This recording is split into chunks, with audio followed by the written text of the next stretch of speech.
Hello and welcome back to Franklin Covey's C-Suite Conversations podcast with Scott Miller. That's me. I'm your host each week, where on Thursdays we release, both in audio and video formats, interviews with people from the C-Suite of all walks of life, all interviews, all industries, all cultures, in the hopes that for each of you who may be on your way into the C-Suite, or perhaps you are already there and are trying to figure out how to survive and thrive, that we bring to you relevant conversations that help you become a better leader, become more effective as a cultural leader in your organization. Now, I'll tell you, we are nearing our 100th episode within a week or so, and we thought that that episode would be a great capstone with none other than the current CEO of Franklin Covey. In fact, he's been a little bit of a hard interview to get because he's actually quite humble and has been fairly demure. I've been chasing him for a year to see if he wanted to come onto the podcast. And every time he says, Scott, there has to be at least one more C-suite leader you'd rather interview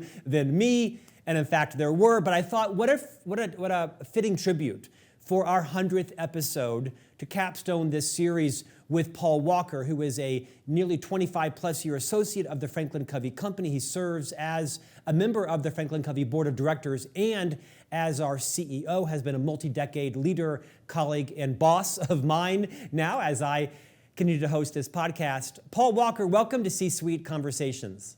Thanks, Scott. Thank you very for that introduction. It's great to be here today. Hey, Paul, it's great to have you. In fact, that's actually true. On multiple occasions, I've invited you to come, and you've never said no. You've just said there has to be someone in the industry that people might learn more from. But I really think there is so much to learn from your role as CEO of the most trusted and influential leadership development firm in the world, of which you and I both had the privilege to be associated with for several decades, and also your own journey to the C-suite. What I find the most interesting in all these conversations is how people got to where they are, sometimes 2 steps forward, 1 step back. And so today, Paul, I'd like you to start in kind of level set, give people a sense for your journey, literally maybe walk through some of the key roles you had in your professional career and what your role is now at Franklin Covey. I'll be brief because I'm not sure how exciting or interesting that'll be to folks. But so I'm starting my 25th year at the company. It's been just a wonderful, wonderful place to work and a place to be associated with. My journey started right out of college, and I had the good fortune of joining the company in an inside sales role. And I was supporting some of our account executives, helping them network and get to different decision makers inside companies in the Midwest here in the United States, and had the opportunity from there to progress into a role where I became one of those account executives. We call them a client partner, and moved with my wife and one young child at the time from the time we were living in Salt Lake City to Chicago, and was there for many, many years and played a number of different individual contributor sales roles and then sales leadership roles, and then managed our business in the Central North America region, and then also looked after our business in the UK for a couple of years, and then moved back here to Salt Lake and have had various roles leading all of global sales and delivery, and then president of our enterprise division, and then I was the president and chief operating officer before becoming CEO almost 3 years ago. Interestingly enough, looking back now, I would never have made this connection, but I remember when I was in high school, I can only remember my dad reading one business type book in my whole life growing up. And that book actually was The 7 Habits of Highly Effective People. And a couple of years ago, I asked him if I could have that copy back, and he gave it to me. And it's interesting to go back and see what he highlighted and the pages that he dog-eared, and never would have even thought at the time in high school that there was a company behind that book. And now to work here all these years later is kind of a cool thing. Paul, I think it's instructive that your path to become the CEO of Franklin Covey and a member of the board of directors wasn't through finance, wasn't through operations or marketing or even product development. You're not an engineer. You yourself are not, by choice, an author. You don't profess to be a thought leader yet, at least. Certainly you are.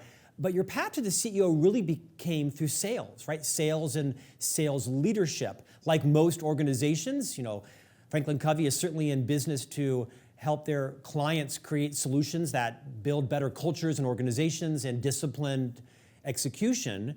But in every company, you got to sell something, right? There has to be a sale, a transaction to fund the payroll and such. Talk about And maybe check your humility. Talk about how your 20, if you will, years in sales and sales leadership has qualified you now to run this sales organization. I remember back when I first started at the company many, many years ago, and of course, Dr. Stephen R. Covey was still alive and involved back then. He used to have a saying that was no mission, no margin, no mission. And I think that's really true, right? At the end of the day, we're involved in something that is very noble, it's very important, and it requires us to make sales. And what sales really is I think it is a very noble profession. It's, on one hand, you have that person who's selling, and loaded up in their backpack, so to speak, is all of the services and the goods and the products that they have that they think could really help their customers. And on the other side, you have this client, the person representing the client, saying, hey, I need things that would help my organization in some way. And when those two things come together really well, that seller and that buyer come together, and they find a way to reach a win-win on what we're going to do together, a win-win around what we're going to pay for that together that feels good to both sides. That's a magical thing that happens. And I think, specific to your question, that I've had the good fortune of coming up through our organization and being there on the front lines, working with clients in a variety of different industries, in a variety of different circumstances, representing a variety of different Franklin Covey solutions and addressing a whole host of client challenges. And I think that's given me a unique perspective on how our business works, the types of challenges organizations and leaders face, and how we can not only sell, but how we can build better and better products that address the most important needs that our clients are facing. And so I think in some way it was just a fantastic way to come up through the company. I've learned a ton. And in many ways, that's still where my heart is thinking about those people who are on the front lines selling and delivering our content every day, and what that looks like for them, and how they're able to really support our clients to get done what those clients want to get done. Paul, I'm going to return to that in a few moments and ask for some specific maybe areas of maturity or insight you've learned around sales and sales management. Before I do that, at my invitation, I'd like you to rewind 4+ decades and talk about the Franklin Covey company, because I think, like lots of companies, as they mature and evolve, the brand that the world receives may not always be the brand the company is trying to pivot to. Maybe you could take a couple of minutes and tell the Franklin Covey story, because I do think it's a great opportunity for clients to realize, oh, I've read that book, or I bought that tool once, and perhaps who the company is today isn't who people think it may have been several decades ago. Yeah, great. Well, maybe I'll start with who we are today and then back up and talk about the roots and what got us to where we are. So today, Franklin Covey, we're a global organization, and we exist to help organizations improve their performance. Our mission, it's a very profound and simple mission statement, but what we believe is that greatness exists inside individuals and organizations everywhere. And embodied in that belief that greatness does exist, that it does reside inside individuals as young as elementary school students and as old as people who have transcended and gone to the boardroom, that greatness exists and that it can be brought to the fore. And so we're an organization that's all about helping other organizations create the conditions for that greatness to be brought to the fore, for it to be unleashed. And that's really been at the heart of what we've done for 40 years. This company, for those who don't know, is the combination of the Franklin Quest organization and the Covey Leadership Center 25 years ago. Stephen Covey, Dr. Stephen Covey was the founder of the Covey Leadership Center and wrote the seminal work, The 7 Habits of Highly Effective People. And that launched a leadership training and consulting practice. And his vision and goal was to help leaders, to help individuals learn how to lead themselves and lead others and lead organizations so effectively that greatness I talked about a minute ago could be unleashed across large populations of people in pursuit of what those organizations were trying to accomplish. Up the road here, also in Salt Lake City, there was a gentleman named Hiram Smith 40 years ago who had a slightly different vision and developed a different product, but with a very similar end in mind. The Franklin Planner you might be familiar with, those leather-bound planners people carried around. And it was really a revolutionary tool And the tool was a manifestation of something that Hiram was focused on, which is how could I help people understand the principles that would make them most effective in their life, and help them really get a clear picture of what their life could look like and how they could advance their daily actions and the way they lived on a daily, weekly, monthly basis in pursuit of key goals and key relationships and key roles. And the planner was a way then to organize those goals and roles that people played into what they would do on a daily basis. And it was, time management, but it was much more than time management. And at the core, what both of these founders were trying to do was to teach people that there's a common set of behaviors that, if adopted, will make someone much more effective. And what Franklin Covey does today, and we've gone far beyond time management and personal self-leadership into a number of other areas of, leadership at all levels. How do you create high-performing cultures? How do you instill great execution against strategy inside organizations? But at our core, what we are is we're a company that's helping individuals and leaders get clear on the behaviors that need to exist, that if you could get those behaviors to exist collectively across an organization, would actually help that organization move much more quickly and successfully towards the accomplishment of whatever their key goals are. And we do that in schools, starting as young as even pre-K, all the way up through, small, medium, and very large size organizations. And so you alluded to it. One of our unique challenges as a company is we have this tremendous heritage around these well-known, best-in-class solutions like the 7 Habits of Highly Effective People, the 4 Disciplines of Execution, the Speed of Trust, the Leader in Me inside education. And today we're much more of a partner to organizations around performance improvement and unleashing this collective action of their students and their employees. But we have a brand that sometimes is still associated, or oftentimes still associated, with the Franklin Planner or just the 7 Habits, which we're very, very proud of, but the company's come a long way since then. Paul, let me belabor that one moment. Give me an example of what a company or an organization, a government entity, an association, a not-for-profit, an example of what they would hire Franklin Covey to solve, to progress, to fix. Can you give me maybe a specific organization, they had this problem and they hired this solution to create what end? Yeah, great question. I'll give you one, and we could talk about lots here. So one of the largest hotel chains in the world was over a decade ago was locked in a fierce battle with their competitors. And the challenge that they were facing was that the average person who would come to stay in one of their hotels couldn't really tell a difference between their hotel chain or brand and other choices they could make.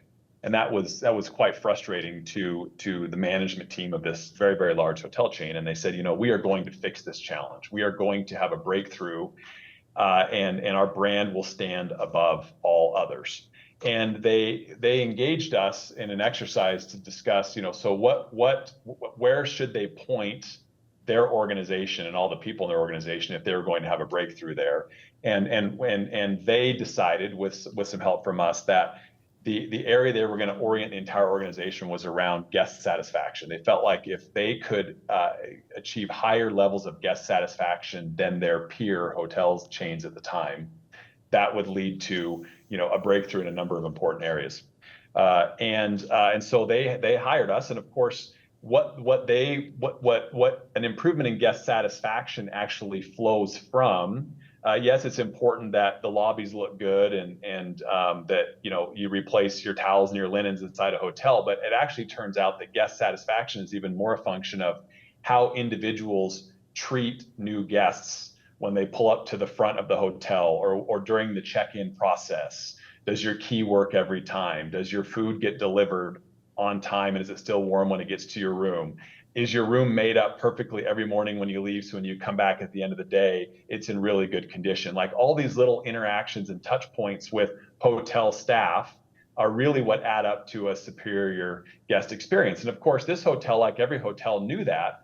The challenge they had is that they had, hotels and individual teams' performance was on a bell curve. It was distributed. You had really exceptional performing units or exceptional performing housekeeping shifts, And then you had some that unfortunately were not performing anywhere near where they should. And then the vast majority of the hotels or of different people on shifts were bunched up in the middle, right? And so they had a distribution curve like every organization does. And they said, we know the behaviors we need to codify across this organization. And we believe that if we could get those behaviors to happen collectively, that would lead to a breakthrough in this metric we care about, which is guest satisfaction. And so they engaged us to work with their leaders to codify those behaviors and then to drive those behaviors down through the organization so that everybody at the front line was very, very clear, while simultaneously making sure that the culture transitioned to even more of a performance culture, not losing any of its great people elements as well.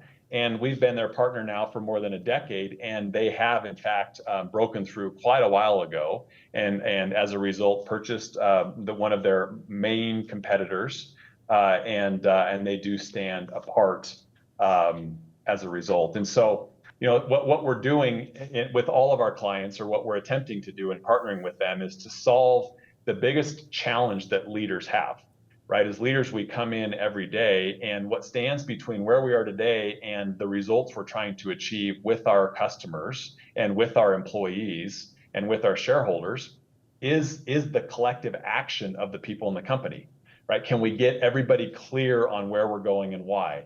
Can we get them to buy into that? Can we create the conditions where, in the midst of all the whirlwind of activities, they can put enough focus on those few things that will really move their performance and the organization's performance forward? Can we get the visibility into that? And can we create the conditions for people to work really well together in both leading themselves and leading their teams in pursuit of the accomplishment of those key goals? And so we're the partner to leaders, very simply said, to create the collective action necessary to accomplish their most important goals. And it's very rewarding work for us. It's great when you see a client get all that aligned and they do it really well. And it's also hard. These are difficult, sometimes seemingly intractable challenges that leaders and organizations face.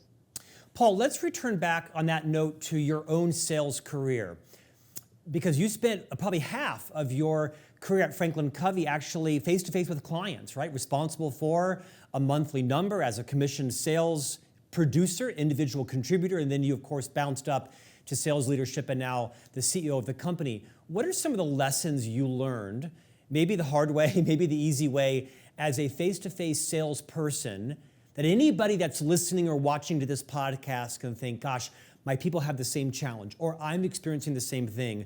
Maybe a couple of lessons that you learned and some of the price you had to pay to mature beyond that. Yeah. One comes to mind, and it's just this simple little phrase that goes, diagnose before you prescribe. I don't know if you've ever been to a doctor or not. Everybody here's been to a doctor, but and you're sitting in the doctor's office and there's something that's not quite right, and the doctor comes in and is very efficient and wants to prescribe before you even have a chance to feel like you've been able to articulate what might be going on. And even though the doctor's an expert, it feels a little better if you feel like you and the doctor are on the same page. I think that's very true for a salesperson, right? We become experts pretty quickly in our product, in our solution.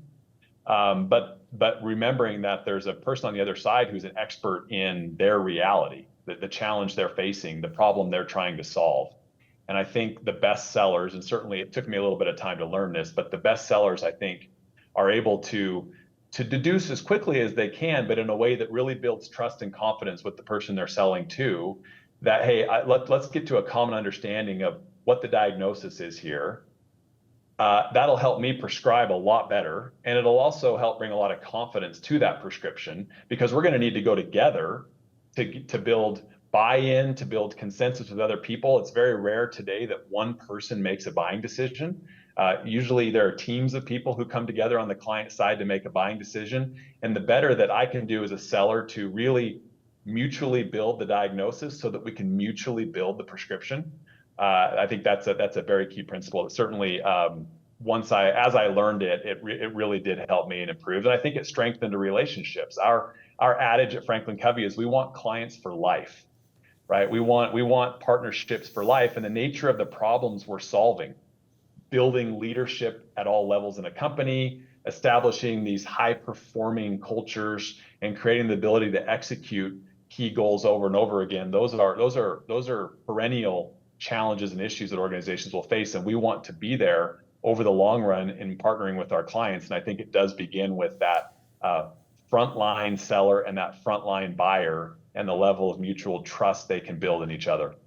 Paul, in the spirit of what got you here won't get you there, are there some skills that maybe you learned and perfected as a salesperson and even sales leader that when you moved into a more senior level of leadership, the C-suite, the CEO, the board of directors, you've had to actually consciously stop doing or unwind doing? It may be a mindset or a way you spoke or a way you led. What's something you did well that got you here, but you had to stop doing to take you there? I think before jumping all the way to, what are the skills that I either have or need to have in my current role as CEO, I remember probably one of the most important transitions along that journey was the transition from being the individual contributor as a salesperson to moving into my first time as a manager, a leader of other people. And I think that I think this is relatively common, but there's a mindset shift that has to occur. And the mindset shift is moving from me to we, right? And as a leader, you're moving into a situation where now the results that you're tasked with achieving cannot be achieved unless you can get those results with and through other people. And I very vividly remember I had a boss that really believed in me. I was one of the better individual contributors on our team at the time. I was performing well, fortunately, and my boss believed in me and wanted to champion me for a leadership role, and I was interested in that as well. But I was having a hard time recognizing that mindset shift that needed to occur. And I would say I was probably in the camp of high potential future leader at the time. And I remember exactly where I was standing in my family room one night. I was living in Chicago, and my boss, who had been championing me, called because he wanted to get my opinion on something that was happening across the team and some changes that he felt like we needed to make. Not all of which would have been completely non-disruptive to people like me who were individual contributors on the team. And I remember at the time having a very difficult time trying to separate how I felt with my individual contributor hat on, and I had a hard time putting my leader hat on.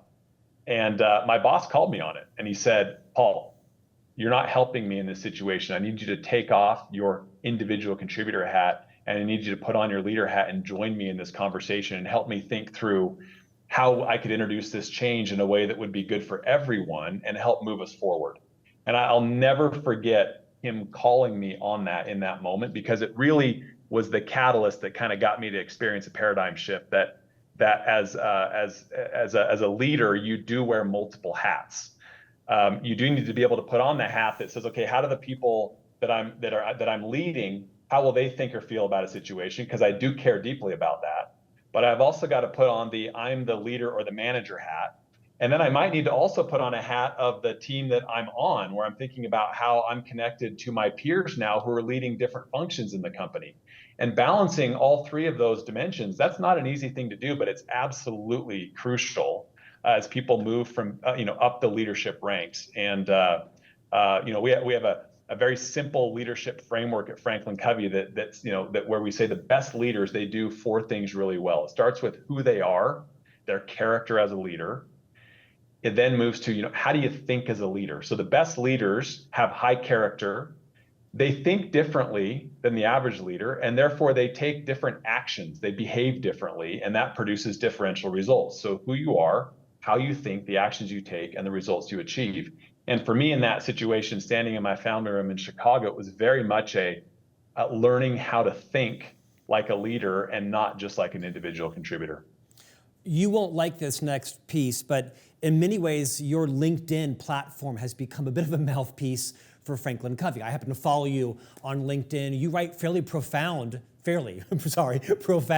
articles. Not super profound, just fairly profound. But I've had many people say, my gosh, did you read Paul Walker's latest piece on LinkedIn. And so you do, with some great curation and deliberation, post on LinkedIn fairly frequently, and I've watched your influence there rise. And a lot of that, I think, is instructed by your access to clients, your access to the C-suite, other thought leaders that may be in certain levels of collaboration with Franklin Covey. So I happen to know that you're one of the most connected people in the culture business worldwide. I say that because I'd like to know, what are you seeing? Like, what is your crystal ball telling you are some emerging challenges that companies are facing? Are there a set of behaviors and principles that, regardless of what's happening with AI or global disruptions or the economies or elections, that every company needs these things getting done? Where do you see that puck going in organizations? And maybe how do you remind leaders listening today to skate there quickly? Yeah, that's a great question. I count myself really fortunate and fortunate, I guess is the right word, that Franklin Covey, while we're roughly 1,000 associates around the globe, we have this really tremendous brand, and that affords me an opportunity to have a lot of interesting conversations with people who are themselves thought leaders or experts in different fields or leading, companies of all different sizes. And I would say over the last 8 to 12 months, there's been a very consistent theme when I go around and meet with different leaders, meeting with CEOs of various size companies, that when you get past the topics of the day of impact of AI, which I'll come back to in a minute, or interest rates or the economy, once you've kind of settled those topics and had a little discussion there, and you get to, what's really going on in your business, what are you thinking about, what are you concerned about, that generally the same sets of topics and issues seem to surface, regardless of industry or size of organization. And they are these. Given today's rapid pace of change, I'm not sure, if I'm honest, as the leader of this company, whether we have the leadership capability in place at all levels where we need it in a uniform way, coupled with a culture that can move at pace, but move at pace in a way that brings everybody along with it, to execute against the strategy we have. If we can't do all of that quickly enough and in a way that attracts and retains the best people, and in a way that stays adaptable to all the micro changes we're going to need to make along the way, just the world and the pace of change coming at us, I'm not, as the CEO, not confident that we have all those pieces in place. And so that seems to be a very common thing. I would sum it up simply as, leadership capability, cultural capability, and then execution capability. And it's not just true inside companies, it's true inside schools as well. Schools, are worried about a different set of outcomes. And just for those listening, about a third of our 25% to a third of our business is actually helping elementary schools, middle schools, and high schools do the very same thing, drive great student outcomes, and do it by investing in the way students learn to lead themselves, the way schools create culture, and the way that they execute on the outcomes that they want. And so this is the business that we're in. But I would say those are three very common areas that come up. AI, under the AI topic, because you asked about that, I think all of this is happening, and obviously it's happening in a world where AI is advancing very, very quickly. Anybody who says they know exactly what the end of that road looks like, I don't think knows what they're talking about. Nobody really knows where AI is fully going, but it is going to be transformative. And the analogy that I use, though, as we think, and I talk to our clients and our people internally about the impact of AI, I think what it's going to do is it's going to place an even bigger premium on the most human of human skills and capabilities. What do I mean by that? Simple analogy. So college football, for those that are fans in the United States of America, Nick Saban is largely thought of as one of the greatest college football coaches of all time. By the way, I think what Nick did over years that was so impressive was he built this system where originally it was every year you had a quarter of your players come in and a quarter of your players go out. Now with the transfer portal, it's even more rapid than that. But there's a system that's been built so well that you can have that amount of player turnover coming in and coming out and still have a team where the culture is sufficient and strong enough, and where the processes around how we practice, how we prepare, how we debrief, how we make decisions, that's so strong that even in the midst of all that turnover, you can come out and you can win season after season after season. I think Nick's just an incredible systems builder. But as coming back to AI for a second, what I think is interesting is that there's no doubt that in that system, AI would be a great benefit and tool to, in that case, if Nick was still coaching, to how he might call plays. And AI might be able to tell you with precision that when you're playing against Georgia and it's 3rd down and 3 in the 4th quarter and the game is tied, you probably ought to call this play. This would be the highest percentage play to call. And knowing what play to call is really helpful. And having AI and technology that can help inform that decision is going to be very helpful in the future.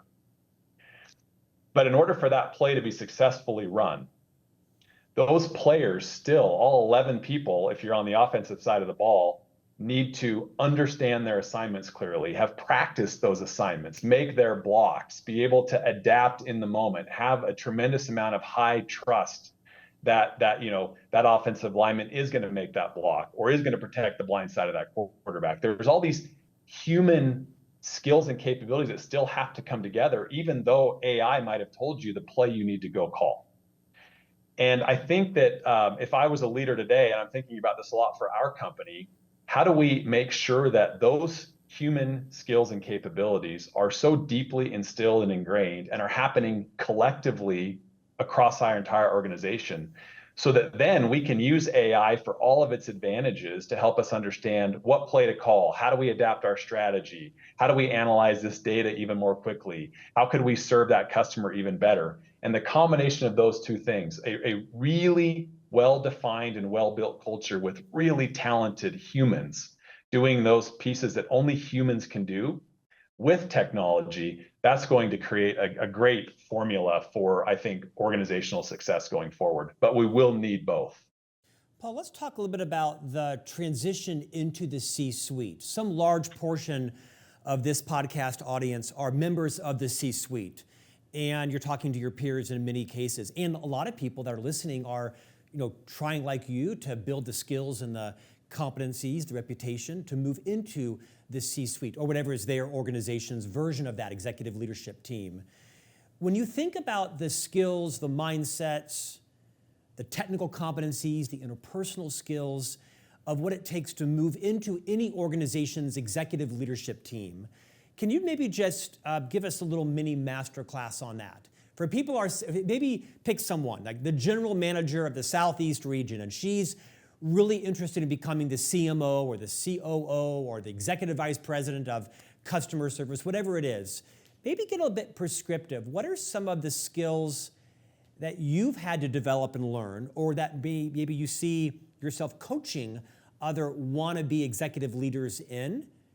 This also can be a great reminder for those who are in the C-suite to keep doing these things, to keep evolving. What are some of those skills everyone needs to learn to pivot themselves into the leadership of any company? This is probably back to when you kicked off this interview here a little bit ago, where you joked that there were other people that you've been interviewing along the way, and I've said, hey, don't interview me. There's got to be better people out there. This question squarely fits in that category. I think you've interviewed a lot of great people who've given a lot of great advice, and I'd remind people to go back and maybe listen to some of those interviews to augment whatever I'm going to say. I think, Scott, a couple just thoughts that come to my mind here. First of all, whenever a leader has an opportunity to move into a new leadership role, there's an opportunity to do two things.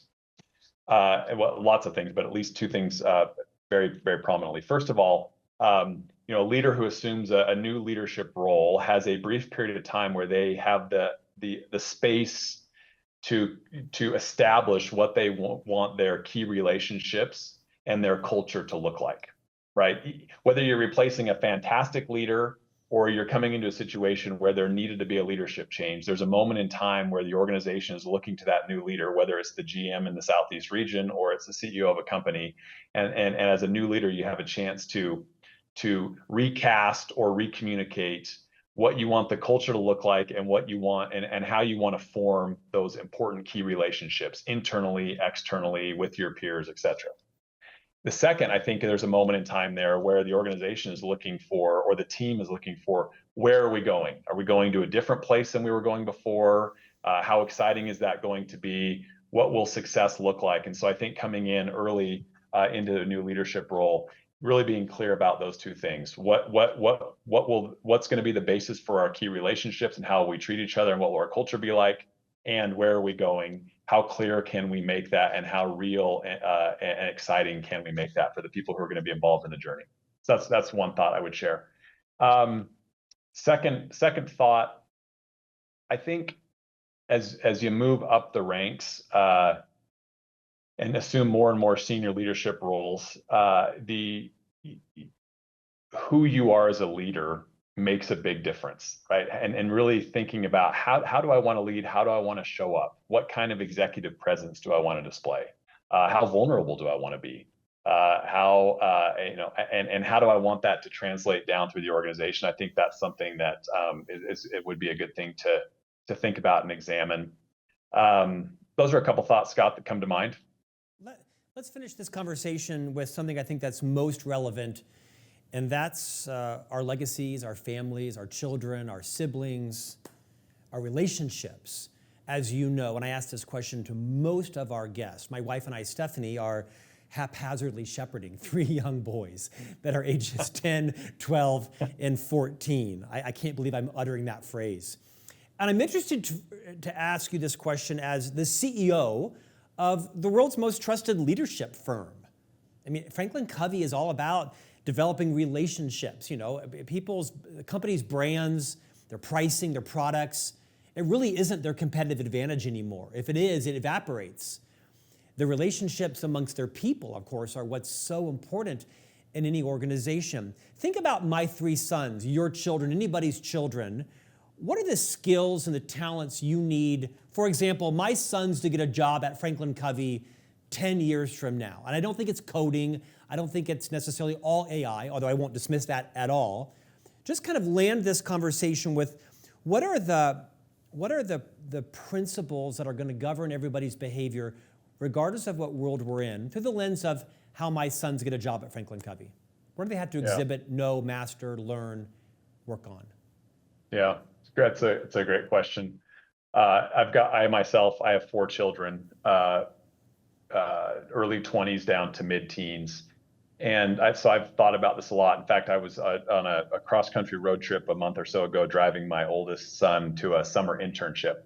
And we were talking a little bit about this very question. I think there's a couple things. Certainly in the future, having the technical skills will be very helpful. In fact, I gave my son the advice. I said, I think while you're doing your internship, you should take a couple of introductory courses around AI and really build some of those, if not just knowledge base, but some of those skills to be much more adept and to understand kind of where AI is going. That'll make you much more marketable as a new entrant into the workforce a year from now. And so I think there's that part of the equation is going to be very important. But I think your question, what sits behind your question, if I'm thinking about it correctly, is but what else besides those technical skills? And I really think that the skills that are going to be so helpful in the future, the competencies and the skills and the capabilities, are going to be around emotional intelligence. How well can our kids learn to connect with other people, with other humans, right? They're growing up in a world that's very digital.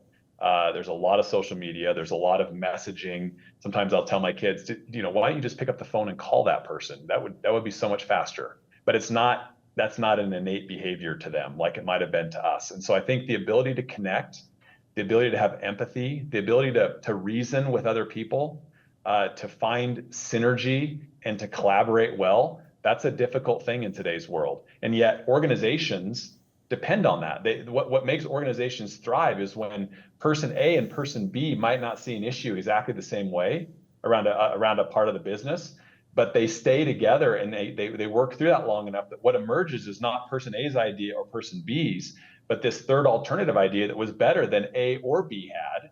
And that only happens when people learn to to yes, think critically and to be able to communicate their point of view, but also to be open to somebody else's point of view. And so I think going back to what I said about the college football example, it's these truly human skills that really only humans can bring to the equation.